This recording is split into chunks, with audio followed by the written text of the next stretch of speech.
अस्सलाम वालेकुम वरहमतुल्लाह। अगर आपने बैंक अकाउंट ओपन करवाना है तो आप कैसे चूज करेंगे कि आपको कौन से बैंक में अकाउंट ओपन करवाना चाहिए। 5 पॉइंट्स में आपको ऐसे बताऊंगा जो अगर आप मद्देनजर रखते हैं तो यकीनन आप अपने लिए बेस्ट बैंक चूज कर रहे होंगे।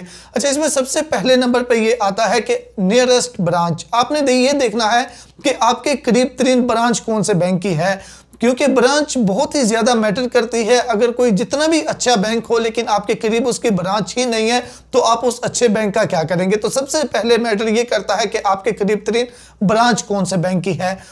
पहला नंबर ये हो गया। दूसरे नंबर पे आपने ये देखना है कि कौन से बैंक का जो एटीएम नेटवर्क है वो सबसे ज़्यादा है, क्योंकि एटीएम नेटवर्क बहुत ज़्यादा मैटर करता है।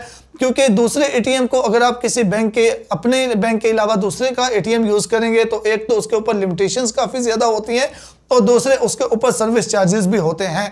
तो दूसरे नंबर पे लाजमी तौर पे ये भी देखना है कि कौन से बैंक की एटीएम्स जो है वो सबसे ज़्यादा है मुल्क के अंदर।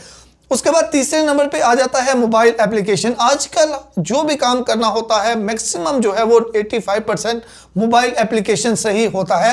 तो मोबाइल एप्लीकेशन बहुत ही ज़्यादा मैटर करती है मोबाइल बैंकिंग के लिए। किसी भी बैंक में आपने कोई भी काम करना है उसके लिए तो मोबाइल एप्लीकेशन का अच्छा होना बेहद ज़रूरी है। तो आपने ये चूज़ करना है कि कौन से बैंक की मोबाइल एप्लीकेशन अच्छा स्मूथली काम करती है। तो इसका बड़ा ही आसान तरीका होता है कि आप पहले नंबर पे 3-4 बैंक अपने माइंड में रख लें कि यार इस बैंक में ओपन कर सकता हूँ या इस बैंक में।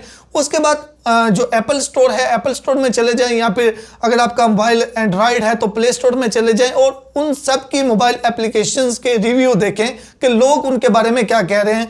तो उससे आप ये जज कर सकते हैं कि किस बैंक की मोबाइल एप्लीकेशन सबसे अच्छी है, क्योंकि वहाँ पे लोगों के रिव्यू होंगे, लोगों के कमेंट्स होंगे। तो उनको मद्देनजर रखते हुए 3 चीज़ें होगी। चौथे नंबर पे कौन सा बैंक ज़्यादा ऑफर्स देता है अपने एटीएम कार्ड के ऊपर या फिर उनकी वेबसाइट के ऊपर। कौन सा वेबसाइट जो है कौन सा जो बैंक है उसके लिंक ज़्यादा हैं एयरलाइंस की टिकट के ऊपर, इस तरह। तो उसके लिए आप जो मुतलका बैंक है 3-4 जो अपने अपने माइंड में रखे हुए हैं उनकी वेबसाइट्स पर जाएं और वहाँ से देखें कि कौन सा जो बैंक है वो ज़्यादा डिस्काउंट वगैरह ऑफर कर रहे हैं, कौन सा बैंक ज़्यादा इस तरह की ऑफर्स दे रहा है। 4 चीज़ें हो गई। 5वें नंबर पे प्रीमियम बैंकिंग। अगर आपने ज़्यादा बैलेंस रखना है, ज़्यादा आपने सेविंग करनी है तो देखें कौन सा बैंक जो है वो प्रीमियम जो है वो कस्टमर सर्विस आपको फराहम कर रहा है और कौन सा बैंक आपको पर्सनल रिलेशनशिप मैनेजर दे रहा है। जब आप ज़्यादा डिपॉजिट करते हैं तो बैंक आपको प्रीमियम सर्विस दे देता है। तो आप ये देखें कि कौन सा बैंक प्रीमियम सर्विस के अंदर आपको क्या क्या फैसिलिटीज़ जो है वो दे रहा है। आप इन 5 पॉइंट्स को मद्देनजर रखते हुए अगर आप अकाउंट ओपन करवाएंगे तो यकीनन ये आपके लिए एक बेहतरीन अकाउंट होगा।